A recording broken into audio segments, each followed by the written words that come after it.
Pacific മഹാസമുദ്രത്തിലെ ദ്വീപ് രാഷ്ട്രമായ വനൂതുവിൽ Richter സ്കെയിലിൽ 7.3 തീവ്രത രേഖപ്പെടുത്തിയ ഭൂചലനം അനുഭവപ്പെട്ടു. തീരത്ത് നിന്നും അല്പമകലെ കടലിലാണ് ഭൂചലനമുണ്ടായത്. 57 കിലോമീറ്റർ ആഴത്തിൽ ഇന്നലെ പുലർച്ചെ 1:30-യോടെയായിരുന്നു സംഭവം.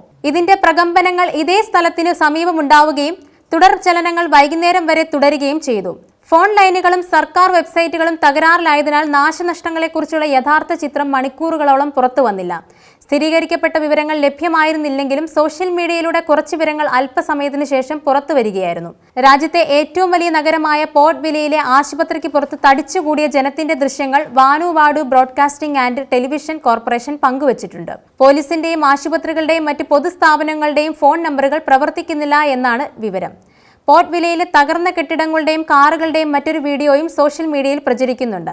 US, ബ്രിട്ടൻ, ഫ്രാൻസ്, ന്യൂസിലൻഡ് എന്നീ രാജ്യങ്ങളുടെ നയതന്ത്ര കാര്യങ്ങൾക്കും ഗുരുതരമായ കേടുപാടുകളുണ്ട്. വിമാനങ്ങളെല്ലാം റദ്ദാക്കിയിട്ടുമുണ്ട്. ചുഴലിക്കാറ്റും അഗ്നിപർവ്വത സ്ഫോടനവും പതിവായ രാജ്യമാണ് ഇത്.